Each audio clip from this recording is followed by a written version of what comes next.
Cette vidéo fait partie de la playlist de ma chaîne sur le calcul des dérivés, comment passer de débutant à champion, comment aller de la ceinture blanche à la ceinture rouge. Pour ce deuxième exercice niveau ceinture blanche, c'est parti!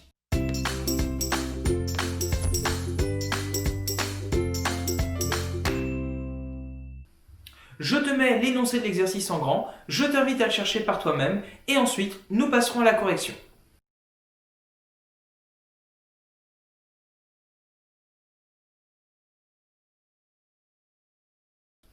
On passe maintenant à la correction.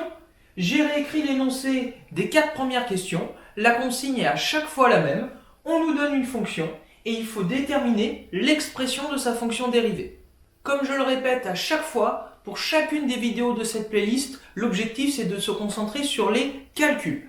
Ainsi, à chaque fois, on suppose qu'on travaille sur un intervalle sur lequel la dérivée de la fonction en question existe. Tu constateras au passage que j'ai rappelé le tableau qui contient les 3 types d'expressions qu'il faut savoir reconnaître à ce stade. Allez, première question, f de x égale moins 6x.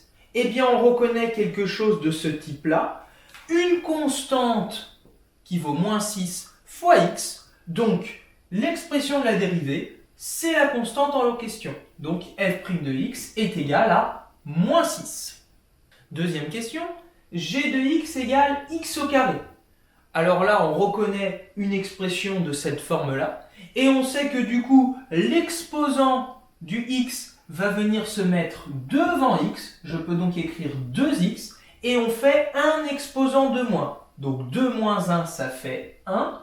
Mais 2x exposant 1, ce n'est ni plus ni moins que 2x. Cet exemple, on l'a déjà rencontré dans l'exercice précédent et j'avais dit que la dérivée de la fonction carrée, on la rencontrera souvent. C'est pour ça que j'insiste à nouveau.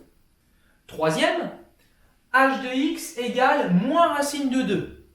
Et bien là, même si on a une constante qui est un petit peu tordue, c'est une constante parce que l'expression ne dépend pas de x. On est donc dans ce type-là et la dérivée h' de x est égale à 0. Quatrième question, a de t égale 5,3. Donc ici, la variable c'est t, mais t n'apparaît pas. Donc du coup, on a affaire à une fonction constante, donc toujours dans le premier cas, et donc a' de t est égal aussi à 0. On enchaîne maintenant avec les 4 questions suivantes. La cinquième, c'est v de t égale 7/5 fois t.